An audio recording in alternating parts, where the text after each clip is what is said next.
So, ಶ್ಲೋಕ number 237 and 238, ಇದು 240 ತನಕ ಬ್ರಹ್ಮಸ್ವರೂಪದ ಶ್ಲೋಕಗಳನ್ನು ಹೇಳಿದ್ದಾರೆ. 240 ತನಕ ಹೇಳ್ಬಿಡ್ರಿ, ಅಂದ್ರೆ ನಿಮಗೆ ಓದ್ಕೊಳ್ಳಕ್ಕೆ ಈಜಿ ಆಗತ್ತೆ ಶ್ಲೋಕಗಳನ್ನು ಅಂತ ಅನ್ಸುತ್ತೆ. ಅತಃ ಪರಂ ಬ್ರಹ್ಮ ಸದಸದ್ವಿತೀಯಂ ವಿಶುದ್ಧ ವಿಜ್ಞಾನ ಘನಂ ನಿರಂಜನಂ ಪ್ರಶಾಂತಮಾದ್ಯಂತ ವಿಹೀನಮಕ್ರಿಯಂ ನಿರಂತರಾನಂದ ರಸಸ್ವರೂಪಂ ನಿರಸ್ತಮಾಯಾಕೃತ ಸರ್ವಭೇದಂ ನಿತ್ಯಂ ಸುಖಂ ನಿಷ್ಕಲಂ ಅಪ್ರಮೇಯಂ ಅರೂಪಮವ್ಯಕ್ತಮನಾಖ್ಯಮವ್ಯಯಂ ಜ್ಯೋತಿ ಸ್ವಯಂ ಕಿಂಚಿದಿದಂ ಚಕಾಸ್ತಿ.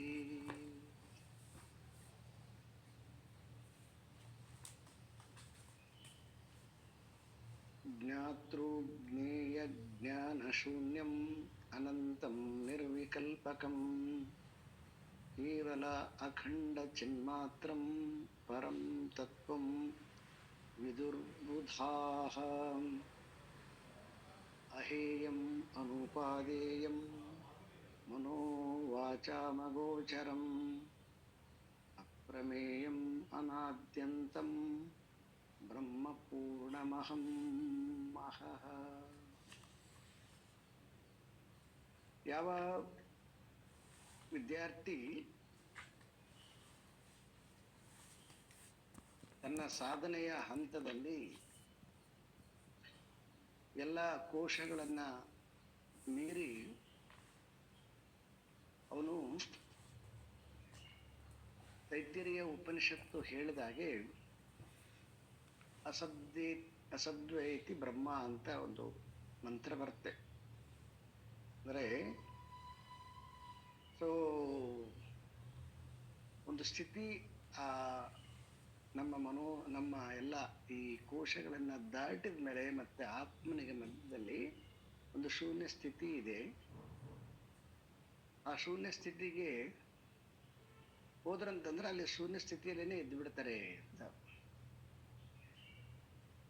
ಶೂನ್ಯ ಸ್ಥಿತಿಯಲ್ಲೇನೆ ಉತ್ಕೃಷ್ಟ ಸ್ಥಿತಿ ಅಂತನೂ ಕೂಡ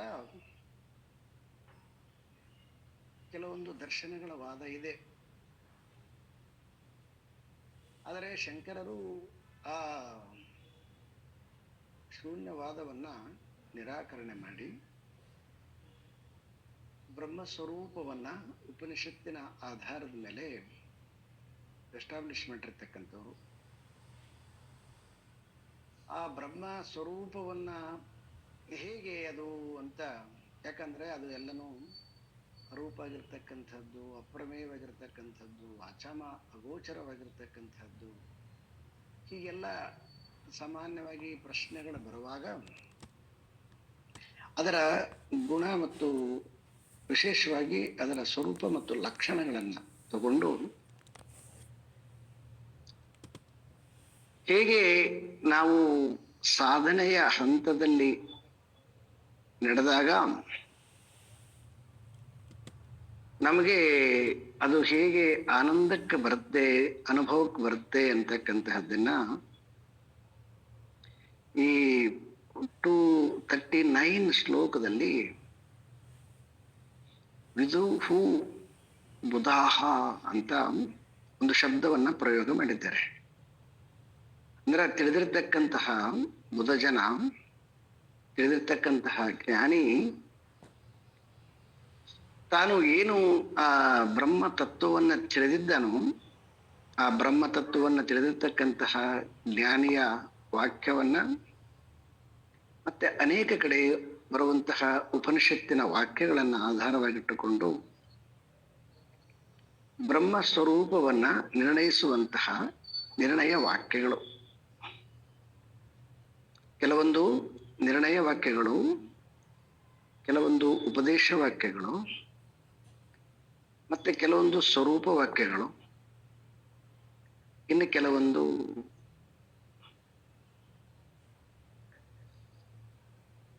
ನಿಷೇಧ ವಾಕ್ಯಗಳು.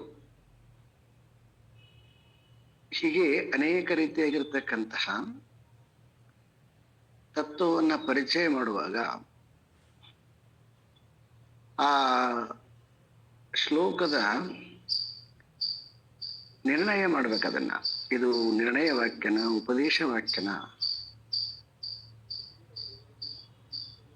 ಇದು ನಿಷೇಧ ವಾಕ್ಯನ, ಇದು ಆರೋಪ ವಾಕ್ಯನ, ಇದು ಪ್ರತ್ಯಾರೋಪ ವಾಕ್ಯನ, ಇದು ಖಂಡನ ವಾಕ್ಯನ, ಇದು ಮಂಡನ ವಾಕ್ಯನ, ಇದು ಉಪೋದ್ಘಾತ ವಾಕ್ಯನ ಅಂತ ಇದೆಲ್ಲ ಅನೇಕ ರೀತಿಯಾಗಿರ್ತಕ್ಕಂತಹ ವ್ಯಾಖ್ಯಾನಗಳು.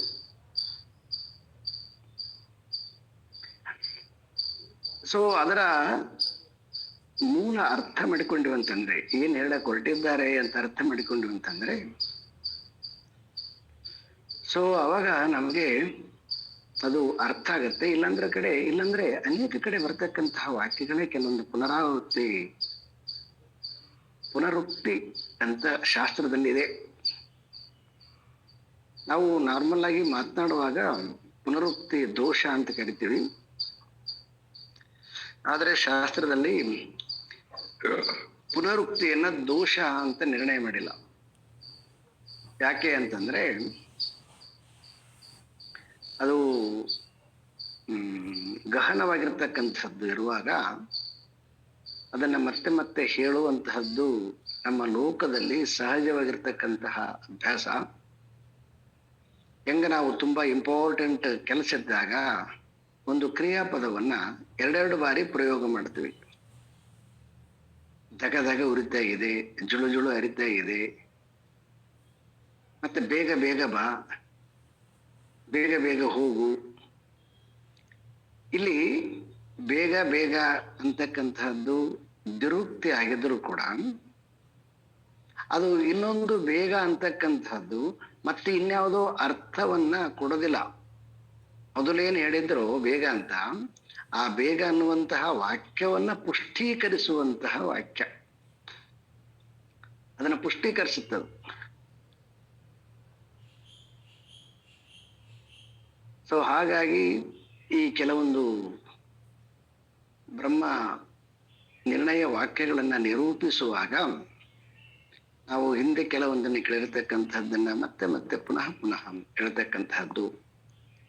ಯಾಕೆ ಅಂತಂದ್ರೆ ಅದು ಮನದಟ್ಟಾದಾಗ ಅಭ್ಯಾಸ ಮಾಡ್ತಾ ಮಾಡ್ತಾ ಸಾಧಕನಿಗೆ ಗೋಚರವಾದಾಗ ಅವಾಗ ಅದನ್ನ ಆ ಸ್ಥಿತಿಯನ್ನ ಅವನಿಗೆ ಹಿಡ್ಕೊಳಕ್ ಬರುತ್ತೆ.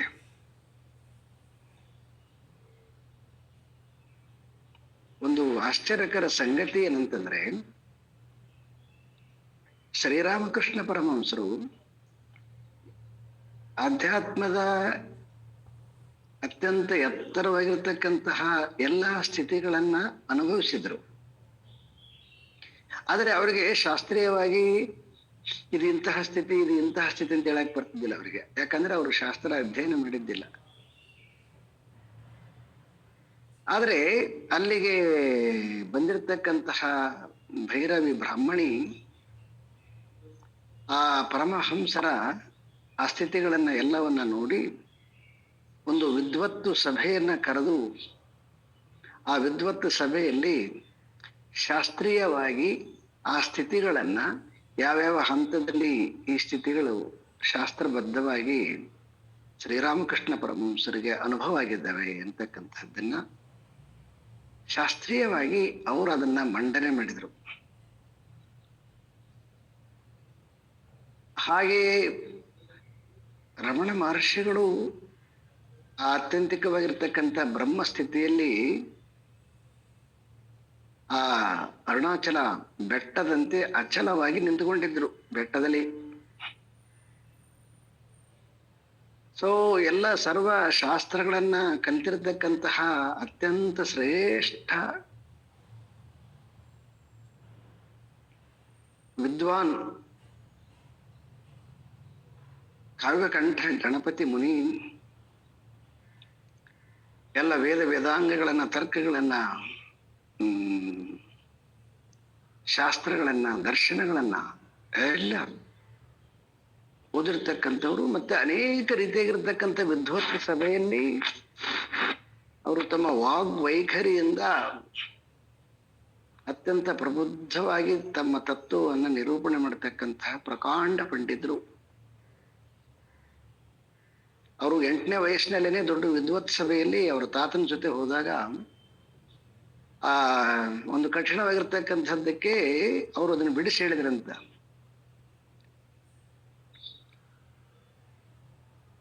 ಸೊ ಅಂತಹ ವಿದ್ವತ್ತು ಜ್ಞಾನದ ಕಣಿಯಾಗಿರ್ತಕ್ಕಂತಹ, ತತ್ವದ ಕಣಿ, ಇದು ಶಾಸ್ತ್ರದ ಕಣಿಯಾಗಿರ್ತಕ್ಕಂತಹ, ತತ್ವ ಅಲ್ಲ, ಶಾಸ್ತ್ರದ ಕಣಿಯಾಗಿರ್ತಕ್ಕಂತಹ ಕಾವ್ಯಕಂಠ ಗಣಪತಿ ಮುನಿಗಳಿಗೆ ಆ ಉಪನಿಷತ್ತು ಯಾವುದು ಹೇಳುತ್ತೆ ಅದು ಬ್ರಹ್ಮಸ್ವರೂಪ. ಆ ಬ್ರಹ್ಮಸ್ವರೂಪ ಅವರಿಗೆ ಅನುಭವ ಬಂದಿದ್ದಿಲ್ಲ. ಸೊ ಅವರು ಹೀಗೆ ಪರ್ಯಟನೆ ಮಾಡ್ತಾ ಮಾಡ್ತಾ ಅರುಣಾಚಲಕ್ಕೆ ಬಂದು ರಮಣ ಮಹರ್ಷಿಗಳನ್ನ ನೋಡಿ, ಯಾವ ಉಪನಿಷತ್ತು ಆ ಜ್ಞಾನ ಸೂರ್ಯನಂತೆ ಆತ್ಮಸ್ವರೂಪನಾಗಿರ್ತಕ್ಕಂತಹ ತತ್ವದಲ್ಲಿ ನಿಂತುಕೊಂಡಿರ್ತಕ್ಕಂತಹ ಆ ರಮಣರನ್ನ ನೋಡಿ, ರಮಣರನ್ನ ಅವರು ಭಗವಾನ್ ಅಂತ ಘೋಷಣೆ ಮಾಡಿದರು.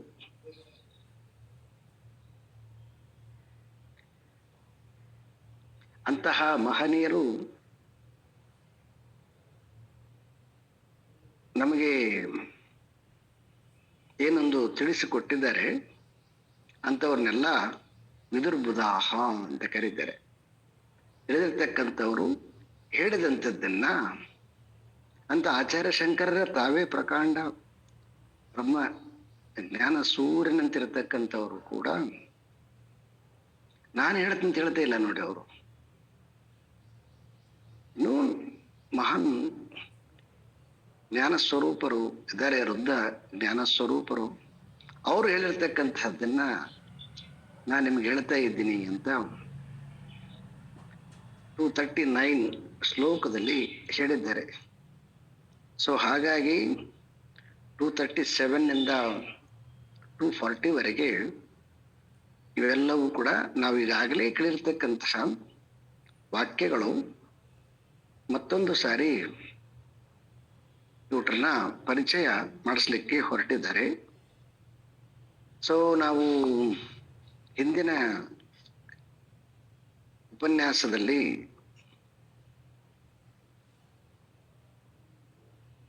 ಅತಃ ಪರಂ ಬ್ರಹ್ಮ ಸದ್ವಿತೀಯಂ ವಿಶುದ್ಧ ವಿಜ್ಞಾನಘನಂ ನಿರಂಜನಂ ಪ್ರಶಾಂತಂ ಆದ್ಯಂತ ವಿಹೀನಮಕ್ರಿಯಂ ನಿರಂತರ ಆನಂದ ರಸಸ್ವರೂಪಂ ಪ್ರಶಾಂತಂ ಆದ್ಯಂತ ವಿಹೀನಂ ಅಕ್ರಿಯಂ. ಸೊ ಪರಮಾತ್ಮನ ಸ್ವರೂಪ ನಿರಂಜನ ಅಂತಕ್ಕಂತಹದ್ದು ಯಾವುದೇ ರಂಜನೆ ಇಲ್ಲದೆ ಇರತಕ್ಕಂತಹ ಕೇವಲ ನಿರಂಜನ ಸ್ಥಿತಿ. ಪ್ರಶಾಂತಂ, ಮತ್ತೆ ಅದರದು ಆ ಭಗವಂತನ ಸ್ಥಿತಿಯನ್ನು ಪಡೆದಿರತಕ್ಕಂತಹ ಜ್ಞಾನಿಯಾಗಿರ್ತಾನೆ. ಅವನು ಪ್ರಶಾಂತನಾಗಿರ್ತಾನೆ. ಪ್ರಶಾಂತ ಮನಸಂ ಹಿ ಏನಂ ಜ್ಞಾನಿನಂ ಸುಖಂ ಉತ್ತಮಂ. ಭಗವದ್ಗೀತೆ. ಆ ಆತ್ಮನನ್ನ ತಿಳಿದಿರತಕ್ಕಂತಹ ಜ್ಞಾನಿ ಹೇಗಿರ್ತಾನೆ ಅಂತಂದ್ರೆ, ಲೋಕದ ಯಾವುದೇ ಏರಿಳಿತಗಳಿಗೆ ಅವನು ಹೆಂಗ ಗಾಳಿ ಬಿಟ್ಟಾಗ ನದಿಯ ದಡದಲ್ಲಿರ್ತಕ್ಕಂತಹ ತೆರೆಗಳು ಹೆಂಗ ಏರಿಳಿತವನ್ನ ಕಾಣ್ತವೋ, ಹಾಗಿರೋದಿಲ್ಲ ಅಂತವ್. ಯಾಕೆ ಅಂತಂದ್ರೆ ಅದಕ್ಕೆ ಗೀತೆಯಲ್ಲೇ ಹೇಳ್ತಾರೆ ಬಹಳ ಸುಂದರವಾಗಿ, ಯಥಾ ದೀಪೋ ನಿವಾತಸ್ಥಃ, ಹೆಂಗ ನಿರ್ವಾತ ಪ್ರದೇಶದಲ್ಲಿ ದೀಪ ಅಲಗಾಡದಂತೆ ಹೆಂಗಿರ್ತದೋ ಹಾಗೆ ಈ ತತ್ವವನ್ನು ತಿಳಿದಿರ್ತಕ್ಕಂತಹ ಜ್ಞಾನಿ ಮನದಲ್ಲಿ ಸಂಸಾರದ ಯಾವುದೇ ರೀತಿಯಾಗಿರ್ತಕ್ಕಂತಹ ರಾಗದ್ವೇಷಗಳು ಅವನ ಸ್ವರೂಪವನ್ನ ಯಾವುದೇ ರೀತಿಯಾಗಿರ್ತಕ್ಕಂತಹ ಟಚ್ ಮಾಡಕ್ಕೆ ಸಾಧ್ಯ ಇಲ್ಲ. ಅಂತಹ ಒಂದು ಆತ್ಮಸ್ಥಿತಿ ಅದು ಪರಮಾತ್ಮನ ಸ್ಥಿತಿ, ಅದು ಪ್ರಶಾಂತ ಸ್ಥಿತಿ. ಅಂತಹ ಪ್ರಶಾಂತವಾಗಿರ್ತಕ್ಕಂತಹ ಪರಮಾತ್ಮನ ಆನಂದದ ಸ್ಥಿತಿ ಯಾರು ಪಡ್ಕೊಂಡಿರ್ತಾನೋ ಅವನು ಕೂಡ ಪ್ರಶಾಂತವಾಗಿರ್ತಾನೆ. ಆದ್ಯಂತ ವಿಶೀನಂ, ಆದ್ಯಂತ ಅಂದ್ರೆ ಆದಿ ಮತ್ತು ಅಂತ್ಯಗಳಿಲ್ಲದೆ,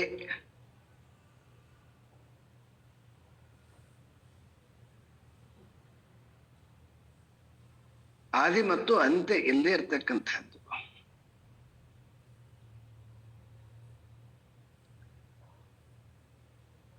ಯಾಕೆ ಆದಿ ಮತ್ತು ಅಂತ್ಯಗಳಿಲ್ಲದೆ ಇರ್ತಕ್ಕಂಥದ್ದು? ಯಾವುದು ಹುಟ್ಟುತ್ತೋ ಅದಕ್ಕೆ ಆದಿ ಇದೆ, ಆದರೆ ಆತ್ಮ ಅನಾದಿ ಮತ್ತೆ ಅನಂತ.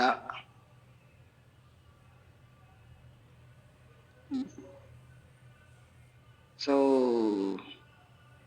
ಜ್ಯೋತಿಯವರೇ ಇಂದಿನ ಶ್ಲೋಕದಲ್ಲಿ ಬರೀ ಅದು ಎಕ್ಸ್ಪ್ಲೇನ್ ಮಾಡುವಾಗ ಹಿಂಗ್ ಮಾಡಿದ್ದೀರಿ, ಅದನ್ನ ಕರೆಕ್ಷನ್ ಮಾಡ್ಕೋಬೇಕು ಅದನ್ನ.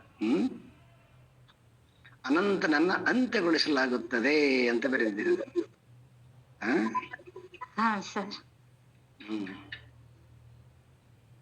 ಅವನನ್ನ ಅಂತ್ಯಗೊಳಿಸಕ್ ಸಾಧ್ಯ ಇಲ್ಲ ನಾವು. ಹಾಗಾಗಿ ಇಲ್ಲಿ ಸ್ಪಷ್ಟ ಮಾಡ್ತಾ ಇದ್ದಾರೆ ಆ ಪರಮಾತ್ಮ ತತ್ವ. ಸೊ ಆದಿ ಮತ್ತು ಅಂತ್ಯಗಳಿಲ್ಲದೆ ಇರ್ತಕ್ಕಂಥದ್ದು, ಅನಾದಿ ಮತ್ತು ಅನಂತ. ಅನಂತ ವಿಹೀನಂ ಅಂದ್ರೆ ಅದು ಯಾವುದೇ ರೀತಿಯಾಗಿರ್ತಕ್ಕಂತಹ ಬದಲಾವಣೆ ಆಗದೆ ಇರತಕ್ಕಂಥದ್ದು ಅಂತ. ಮತ್ತೆ ಇನ್ನೊಂದು ಶಬ್ದ ಅಕ್ರಿಯಂ ಅಂತ. ಅಕ್ರಿಯಂ ಅಂತಂದ್ರೆ ಅದರಲ್ಲಿ ಯಾವುದೇ ರೀತಿಯಾಗಿರ್ತಕ್ಕಂತಹ ಕ್ರಿಯೆಗಳು ಇಲ್ಲ. ಏನು ಕ್ರಿಯೆಗಳು? ಕ್ರಿಯೆಗಳಂತಂದ್ರೆ ಈಗ ಒಂದು ವಸ್ತುವನ್ನ ನೋಡ್ತೀವಿ, ನೋಡುವಂತಹದ್ದು ಒಂದು ಕ್ರಿಯೆ. ಆ ವಸ್ತು ಏನು ಅಂತ ನಿರ್ಣಯ ಮಾಡ್ತೀವಿ, ಅದು ಮನಸ್ಸಿನ ಕ್ರಿಯೆ. ನೋಡಿದ ಮೇಲೆ ಇದು ಎಂತಹ ವಸ್ತು ಅಂತ ವಾಕ್ಯದಿಂದ ಅದನ್ನ ಪ್ರಯೋಗ ಮಾಡ್ತೀವಿ, ವಾಗೇಂದ್ರಿಯ ಕ್ರಿಯೆ. ಆದರೆ ಪರಮಾತ್ಮನಲ್ಲಿ ಈ ಕ್ರಿಯೆಗಳಿಲ್ಲ ಅಂತಂತಾರೆ ಅವರು. ಯಾಕೆ ಕ್ರಿಯೆಗಳಿಲ್ಲ ಅಂತಂದ್ರೆ, ನಮಗೆ ಯಾಕೆ ಕ್ರಿಯೆಗಳಿದಾವೆ ಅಂತಂದ್ರೆ, ನಾನು ಬೇರೆ ಮತ್ತು ಜಗತ್ತು ಬೇರೆ ಅಂತ ನಮಗೆ ಜ್ಞಾನ ಇರೋದ್ರಿಂದ ನಮಗಿಂತ ಭಿನ್ನವಾಗಿರ್ತಕ್ಕಂಥದ್ದನ್ನ ನಾವು ನೋಡ್ತೀವಿ, ಅದನ್ನ ನಿರ್ಣಯಿಸ್ತೀವಿ, ಅದನ್ನ ವಾಕ್ಯದಿಂದ ಅದನ್ನ ಸೆರೆ ಹಿಡಿತೀವಿ. ಆದರೆ ಪರಮಾತ್ಮ ತಾನೇ ತಾನಾಗಿರುವುದರಿಂದ ತಾನೊಬ್ಬನಾಗಿರೋದ್ರಿಂದ ಏನನ್ನ ನೋಡ್ತಾನ, ಮತ್ತೆ ಏನನ್ನ ನಿರ್ಣಯಿಸ್ತಾನ, ಏನನ್ನ ಹೇಳ್ತಾನ. ಯಾಕಂದ್ರೆ ಅವನು ಬಿಟ್ರೆ ಇನ್ನೊಂದು ವಸ್ತು ಇಲ್ವೇ ಇಲ್ಲಲ್ವ. ಹಾಗಾಗಿ ಅವನನ್ನ ಅಕ್ರಿಯ ಅಂತ ಕರಿತಕ್ಕಂಥದ್ದು. ನಿರಂತರ ಆನಂದ ರಸಸ್ವರೂಪಂ, ಎಡೆಬಿಡದೆ ನಿರಂತರ ಇರತಕ್ಕಂಥದ್ದು. ಮತ್ತೆ ಅದು ಯಾವಾಗಲೂ ಕೂಡ ಇವರು ಯಾರು ಶಿಶುನಾಳ ಶರೀಫರು ಅವರು ಶೆರೆಯ ಕುಡಿಯನು ಬಾರು ಅಂತ ಒಂದು ಹಾಡು, ಆ ಶೆರೆ ಕುಡಿತಕ್ಕಂಥವರಿಗೆ ಒಂದು ಪದ ಕಟ್ಟಿದ್ದಾರೆ.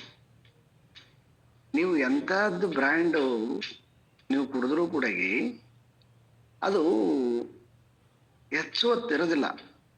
ಅದು ಆಲ್ಕೋಹಾಲ್ ಎಷ್ಟೊತ್ತು ನಮ್ಮ ಬಾಡಿ ಒಳಗಡೆ ಕೆಲಸ ಮಾಡುತ್ತೆ, ಅಷ್ಟು ಹೊತ್ತು ಮತ್ತಿರ್ತದ. ಯಾವಾಗ ಅದು ಇಳಿದ್ಮೇಲೆ ಮತ್ತು ಡೌನ್ ಆದ್ಮೇಲೆ ಹೆಂಗದು ಬ್ಯಾಟ್ರಿ ಡೌನ್ ಆದ್ಮೇಲೆ ಹೆಂಗ್ ವರ್ಕ್ ಮಾಡೋದಿಲ್ವ ಹಂಗ ಮತ್ತೆ ನ್ಯಾಚುರಲ್ ಆಗಿ ಬಿಡ್ತದ. ತುಂಬಾ ಜನ ಅಧ್ಯಾತ್ಮದಲ್ಲಿ ಪಾಪ ಆ ಆನಂದ ಸ್ಥಿತಿ ಮತ್ತಿನ ಸ್ಥಿತಿ ಅಂತಂದಾಗ ತುಂಬಾ ಜನ ಏನ್ ಮಾಡಿದ್ದಾರೆ, ಸೊ ಡ್ರಗ್ ಈಗಂತೂ ಕೂಡ ನೀವು ಆ ಕಡೆಗೆ ಉತ್ತರ ಭಾರತದ ಕಡೆಗೆ ಹೋದ್ರಿ ಅಂತಂದ್ರೆ ಆ ಡ್ರಗ್ಸ್ ತಗೊಂಡು ತಂಬಾಕು ತಗೊಂಡು ಇನ್ನು ಕೆಲವೊಂದು ಸಾಧುಗಳಂತೂ ಯಾವಾಗಲೂ ಕೂಡ ನೀವು ಬರೀ ತಂಬಾಕು ಸೇದಕ್ಕಿಂತ ಕೂತ್ಕೊಂಡ್ಬಿಡೋದು. ಓಂ ಬ್ರಹ್ಮಾನಂದಂ ಅನ್ಕಂತ. ತಂಬಾಕಿನ ಆನಂದ ಅದು ಬ್ರಹ್ಮಾನಂದ ಅಲ್ಲ.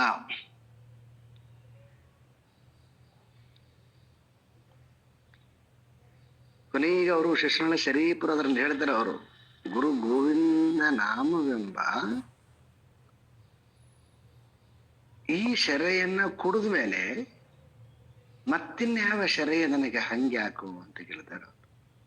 ಯಾಕಂದ್ರೆ ಇದು ಒಂದು ಸಾರಿ ಕುಡಿದ ಮೇಲೆ ಗುರು ಗೋವಿಂದ ಅಂದ್ರೆ ಅವ್ರ ಗುರುಗಳು.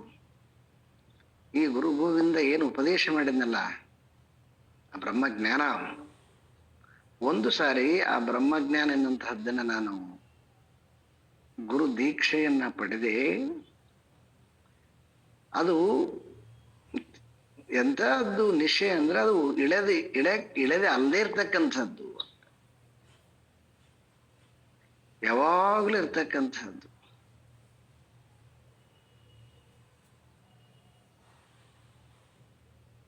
ಗುರು ತೋರಿದ ಕರುಣೆ ಪುನಃ ಪುನಃ ಮರಳಿ ಬಾರದ ಆನಂದ ಸ್ವರೂಪವಾದ ಪರಮಾತ್ಮನ ಸ್ಥಿತಿಯ ಗುರು ತೋರಿದ ಕರುಣೆ. ಇವು ತತ್ವಪದಕಾರರು ಬಹಳ ಅತ್ಯಂತ ಸೊಗಸಾಗಿ ಈ ರಸ ಏನು ಹೊರಗಿನ ಇಂದ್ರಿಯಗಳಿಂದ ಯಾವುದೇ ಇಲ್ದನೆ ಆ ಕೇವಲ ಆತ್ಮಾನಂದದ ಬ್ರಹ್ಮಾನಂದದ ರಸದಲ್ಲಿ ಇರ್ತಕ್ಕಂಥವ್ರು, ಅದು ಆನಂದ ಸ್ವರೂಪ. ನಿರಸ್ತ ಮಾಯಾ ಕೃತ ಸರ್ವ ಭೇದಂ. ಇದು ಆ ಪರಮಾತ್ಮ ತತ್ವ ಎಂಥದ್ದು ಅಂತಂದ್ರೆ ಈ ನಿರಸ್ತ ಮಾಯಾ ಕೃತ ಸರ್ವ ಭೇದಂ. ನಿರಸ್ತ ಮಾಯ ಅಂತಂದ್ರೆ ಈ ಏನು ಮಾಯೆಯಿಂದ ಯಾವುದೆಲ್ಲ ನಮಗೆ ಅನೇಕವಾಗಿ ತೋರ್ತಾ ಇದೆಯೋ, ಈ ತೋರ್ತಕ್ಕಂತಹ ಮಾಯೆ ಪರಮಾತ್ಮನಿಗಿಲ್ಲ. ಯಾರಿಗೆ ಮಾಯೆ ಅಂತಂದ್ರೆ ಯಾರು ಇಂದ್ರಿಯಗಳಿಗೆ ಅಧೀನರಾಗಿದ್ದೀವಿ ಅವರಿಗೆ ಮಾಯೆ ಅಪ್ಲೈ ಆಗತ್ತ. ಯಾರು ಇಂದ್ರಿಯಗಳ ಸುಖ ದುಃಖಗಳಿಗೆ ಅಧೀನರಾಗಿಲ್ಲ, ಯಾರು ಪ್ರಾಣದ ಹಸಿವನ್ನು ಮೀರಿದ್ದಾನೋ ಅವನಿಗೆ ಮಾಯ ಮುಟ್ಟೋದಿಲ್ಲ. ಯಾರಿಗೆ ಮಾಯ ಮುಟ್ಟುತ್ತಾ ಅಂತಂದ್ರೆ ಯಾರಿಗೆ ಎಲ್ಲೋ ಒಂದು ಕಡೆ ಈ ಆಸೆ ಅಣಕಂದು ಉಳ್ಕೊಂಡಿರ್ತದೋ ಅವನಿಗೆ ಮಾತ್ರ ಈ ಮಾಯ ತಗಲುತ್ತೆ.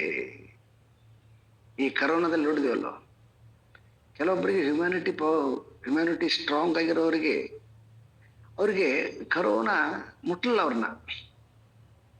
ಮತ್ತೆ ಯಾರು ನಿರ್ವೀರ್ಯರಾಗಿದ್ದಾರೋ ಅವ್ರಿಗೆ ಅದ ಅಟ್ಯಾಕ್ ಮಾಡಿಬಿಟ್ಟಿದೆ. ಹಾಗೆ ಯಾರು ಇಂದ್ರಿಯಗಳಿಗೆ ದಾಸರಾಗಿದ್ದಾರೋ ಅವರಿಗೆ ಈ ಕರೋನಾ ತರ ಮಾಯ ತಗಲಿಕೊಳ್ತದೆ.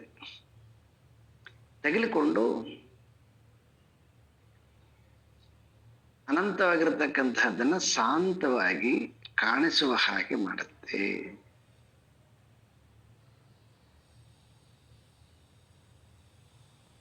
ಅನಂತವಾಗಿರತಕ್ಕಂಥದ್ದನ್ನ ಅಂತ್ಯಗೊಳಿಸಿದೆ ಅಂತ ಅನ್ನೋ ಬದಲು ಅಲ್ಲಿ ಶಾಂತಗೊಳಿಸಿದೆ ಅಂತ ಆಗ್ಬೇಕದು. ಸರಿ ಸರ್. ಯಾವುದರಿಂದ ಶಾಂತ? ಯಾವುದರಿಂದ ಶಾಂತ ಅಂತಂದ್ರೆ ಮಾಯೆಯಿಂದ ನಮಗೆ ಹೆಂಗೆ ಶಾಂತವಾಗಿ ಕಾಣ್ತದೆ ಅನಂತವಾಗಿರ್ತಕ್ಕಂಥ ಪರಬ್ರಹ್ಮ ವಸ್ತು.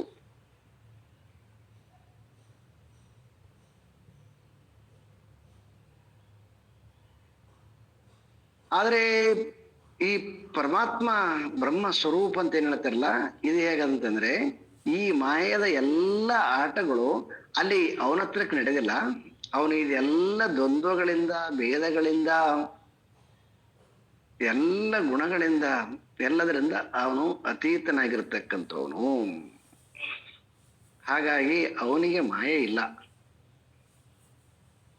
ನಿತ್ಯಂ ನಿತ್ಯಂ ಅಂತ ಸದಾ ಇರತಕ್ಕಂಥದ್ದು, ಸುಖಂ ಮತ್ತು ಸದಾ ನಿರಂತರ ಆನಂದ ಸ್ವರೂಪ ಅಂತ ಹೇಳಿದ್ರಲ್ಲ, ಅದರದ್ದೇ ಇದು ಇನ್ನೊಂದು ನಿಷ್ಕಲಂ.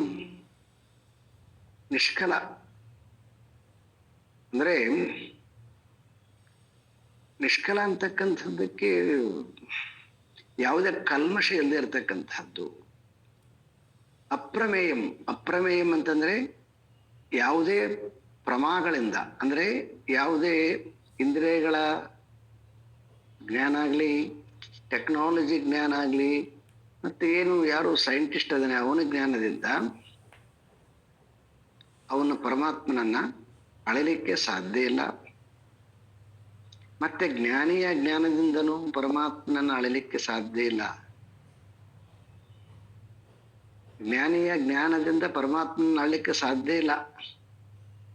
ಅದಕ್ಕೆ ರಾಮಕೃಷ್ಣ ಪರಮಹಂಸರು ಒಂದು ಸುಂದರವಾಗಿರ್ತಕ್ಕಂಥ ಉದಾಹರಣೆ ಕೊಡೋದೇನಂತಂದ್ರೆ, ಒಂದು ಉಪ್ಪಿನ ಗೊಂಬೆ ಸಮುದ್ರದ ಆಳವನ್ನ ನೋಡ್ತಂತ ಹೊರಟೋಯ್ತು ಅಂತ. ಉಪ್ಪಿನ ಗೊಂಬೆ ಅಂತಂದ್ರೆ ತತ್ವವನ್ನ ತಿಳಿಬೇಕು, ತತ್ವದ ಮೇರೆಯನ್ನ ತಿಳಿಬೇಕು ಅಂತಕ್ಕಂತಹ ಒಬ್ಬ ಶ್ರೇಷ್ಠ ಸಾಧಕನಾಗಿ ಸಿದ್ಧಿಯನ್ನ ಬೆಳೆದಿರತಕ್ಕಂತಹ ಜ್ಞಾನಿಗೆ ಹೋಲಿಸಿದ್ದರು. ಅವನು ಹೆಂಗ ಉಪ್ಪಿನ ಗೊಂಬೆ ಸಮುದ್ರದಲ್ಲಿ ಹಾರಿತು, ಸಮುದ್ರದ ತಳವನ್ನ ನೋಡ್ತೀನಿ ಅಂತ. ಸಮುದ್ರದಲ್ಲಿ ಹಾರಿದ ಮೇಲೆ ಅದು ಆಳ ಹೋಗ್ತಾ ಹೋಗ್ತಾ ಹೋಗ್ತಾ ಹೋಗ್ತಾ ಹೋಗ್ತಾ ಒಂದು 2-4 ಕಿಲೋಮೀಟರ್ ಹೋಗೋದ್ರೊಳಗಡೆ ಅದು ಉಪ್ಪಿನ ಗೊಂಬೆ ಆಗಿರೋದ್ರಿಂದ ನೀರಲ್ಲಿ ಏನಾಗ್ಬಿಡ್ತು, ಉಪ್ಪು ಕರಿಬಿಟ್ಟಿತ್ತು. ಅದು ಈಗ ನೀರು ಬೇರೆಲ್ಲ, ಉಪ್ಪು ಬೇರೆಲ್ಲ.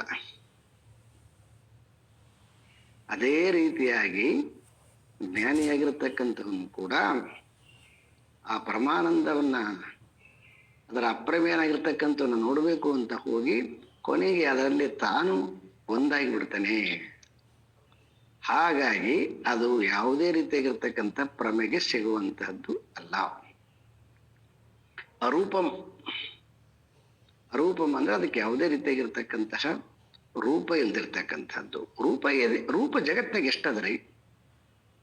ಬಹಳ ಸ್ವಲ್ಪ ಅದ. ಈಗ ಯಾವುದನ್ನ ಅನ್ನಮಯ ಅಂತ ಕರಿತೀವಿ, ಮತ್ತೆ ಯಾವುದನ್ನ ನಾವು ಇಂಗ್ಲಿಷ್ನಲ್ಲಿ ಮ್ಯಾಟರ್ ಅಂತ ಹೇಳ್ತೀವಿ. ಈ ಮ್ಯಾಟರ್ಗಷ್ಟೇ ರೂಪ ಅದ. ಮ್ಯಾಟರ್ನ ಕ್ರಾಸ್ ಮಾಡಿದ್ವಿ ಅಂತಂದ್ರ ಪ್ರಾಣಕ್ಕೆ ರೂಪ ಇಲ್ಲದ, ಮನಸ್ಸಿಗೆ ರೂಪ ಇಲ್ಲದ, ಗುಣಗಳಿದಾವ, ರೂಪ ಇಲ್ಲ.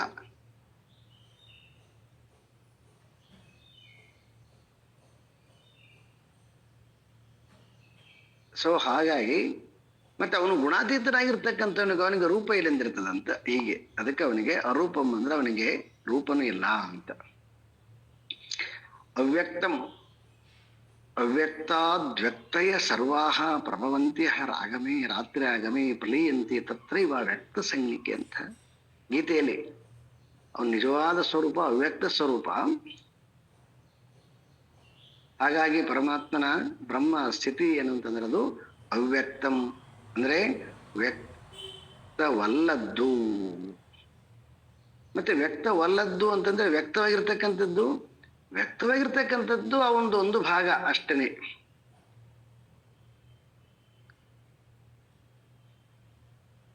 ಯಾವುದು ನಾಮರೂಪಗಳಿಂದ ಕಾಣಿಸಿಕೊಳ್ಳುತ್ತೆ ವಿಶೇಷವಾಗಿ, ಅದು ಒಂದು ಭಾಗ. ಆದರೆ ಅದರದ್ದು ಇನ್ನೂ 99% ಇಲ್ಲದ. ಅದು 99% ಅದು ಅವ್ಯಕ್ತವಾಗ್ಯದ. 1% ಏಕಾಂಶೇನ ಸ್ಥಿತ ಜಗತ್ತು ಅಂತ ಗೀತೆ. ಒಂದು ಅಂಶ ಅಂತ ಅಂದ್ರೆ ಒಂದು 100ರಲ್ಲಿ ಒಂದು ಅಂಶ ಅಂದ್ರೆ ಒಂದು ಭಾಗ, 99 ಭಾಗ ಅದು ಅವ್ಯಕ್ತವಾಗಿದೆ. ಅನಾಖ್ಯಂ. ಅನಾಖ್ಯಂ ಅಂತಂದ್ರೆ ಯಾವುದೇ ವ್ಯಾಖ್ಯದಿಂದ ಅದನ್ನ ನಿರ್ಣಯಿಸಕ್ಕೆ ಬರೋದಿಲ್ಲ.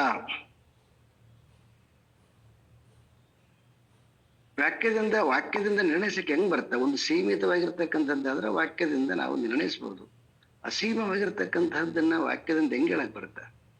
ಸೊ ಹಾಗಾಗಿ ಅದು ಅನಾಖ್ಯಂ. ಅವ್ಯಯಂ. ಅವ್ಯಯ ಅಂತಕ್ಕಂಥದ್ದು ಯಾವುದೇ ರೀತಿಯಾಗಿರ್ತಕ್ಕಂತಹ ವ್ಯಯ, ನಾಶ ಅಂತಕ್ಕಂಥದ್ದು ಇಲ್ಲದೆ ಇರತಕ್ಕಂಥದ್ದು. ಜ್ಯೋತಿ ಸ್ವಯಂ ಅಂದ್ರೆ ಅದು ಆ ಪರಮಾತ್ಮ ತತ್ವ ಅತ್ಯಂತ ಪ್ರಕಾಶಮಾನವಾಗಿರ್ತಕ್ಕಂಥದ್ದು.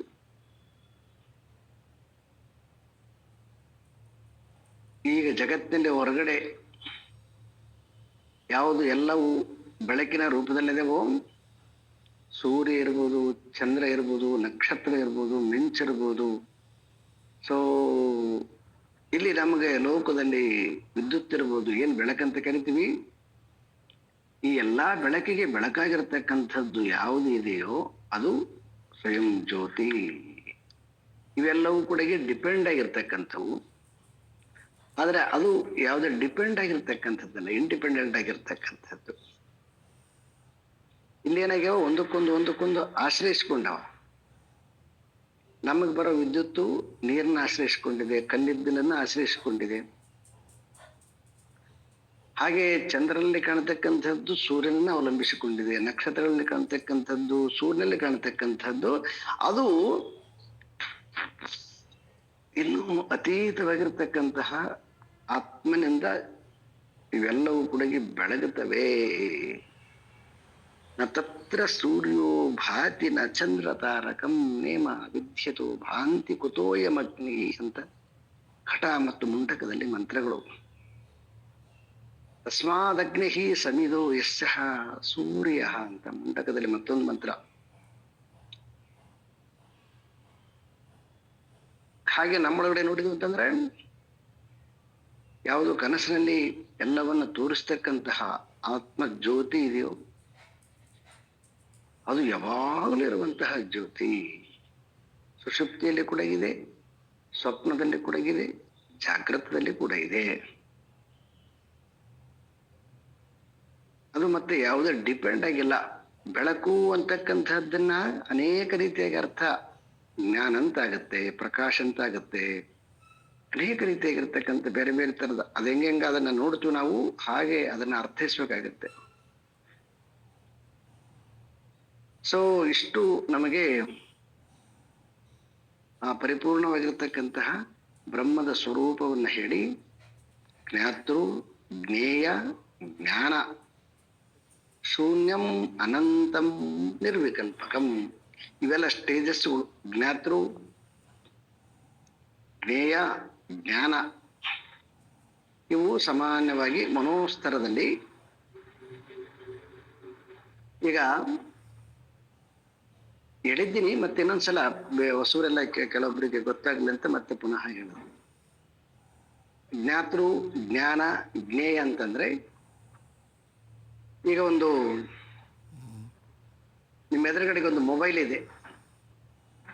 ಅದು ಮೊಬೈಲ್ ಏನದು, ಅದು ಸಂಸ್ಕೃತದಲ್ಲಿ ಅದನ್ನೇನು ಪ್ರಯೋಗ ಮಾಡ್ತಾರೆ ಅಂದ್ರೆ ಜ್ಞೇಯ ಅಂತ, ಅರಿಯಲ್ಪಡ್ತಕ್ಕಂಥ ವಸ್ತು ಜ್ಞೇಯ ಅಂತ.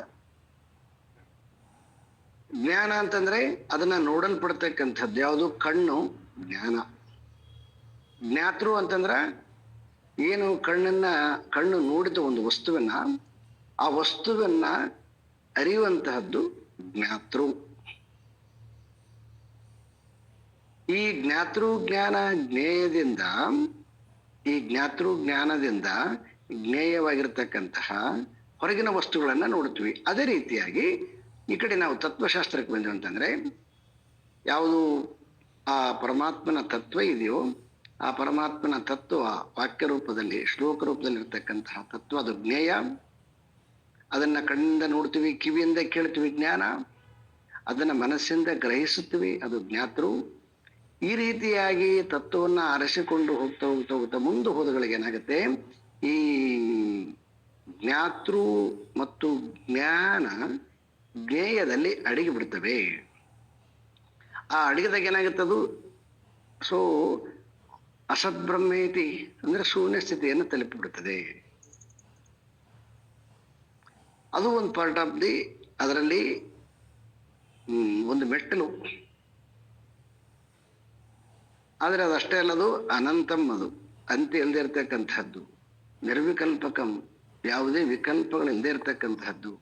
ಕೇವಲ ಅಖಂಡ ಚಿನ್ಮಾತ್ರಂ ಪರಂ ತತ್ವಂ. ಕೇವಲ ಅಖಂಡ ತಾನೇ ತಾನಾಗಿರ್ತಕ್ಕಂಥದ್ದು. ಚಿನ್ ಮಾತ್ರ ಅಂದ್ರೆ ಚಿತ್ ಅಂದ್ರೆ ಜ್ಞಾನದಿಂದ ಪರಿಪೂರ್ಣವಾಗಿರ್ತಕ್ಕಂಥದ್ದು.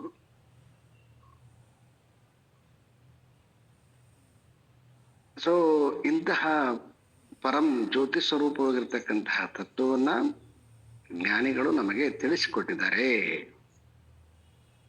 ಈ ತಿಳಿಸಿಕೊಟ್ಟಿರ್ತಕ್ಕಂತಹ ಜ್ಞಾನದಿಂದ ನಾವು ಹಿಂದಿನ 238 and 237 ಶ್ಲೋಕಗಳೇನಿದಾವ ಅವೆಲ್ಲವೂ ಕೂಡ ಆ ಪರಮಾತ್ಮನ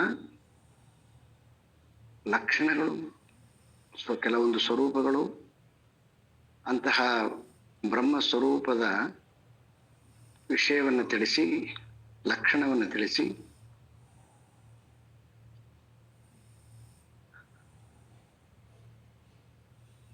ನಮಗೆ ಆ ಆತ್ಮ ಅಂತಂದ್ರೆ ಏನು, ಬ್ರಹ್ಮ ಅಂತಂದ್ರೆ ಏನಂತೆ ಅದನ್ನು ಯಾವ ಸ್ಟೂಡೆಂಟ್ ಕೇಳಿದ್ನೋ ಅದಕ್ಕೆ ಆಚಾರ್ಯ ಶಂಕರದು ಇನ್ನೊಂದು ಶ್ಲೋಕದಿಂದ ಈ ವಿಷಯವನ್ನ ತಿಳಿಸ್ತಾ ಇದ್ದಾರೆ. ಅದನ್ನ ನಾಳೆ ನೋಡಿ ಮತ್ತೆ ನಾವು ಮುಂದಿನ ವಿಷಯಕ್ಕೆ ಹೋಗ್ಬೋದು. ಓಂ ಪೂರ್ಣಮದಃ ಪೂರ್ಣಮಿದಂ ಪೂರ್ಣಾತ್ ಪೂರ್ಣಮುದಚ್ಯತೆ ಪೂರ್ಣಸ್ಯ ಪೂರ್ಣಮಾದಾಯ ಪೂರ್ಣಮೇವಾವಶಿಷ್ಯತೆ. ಓಂ ಶಾಂತಿ ಶಾಂತಿ ಶಾಂತಿ.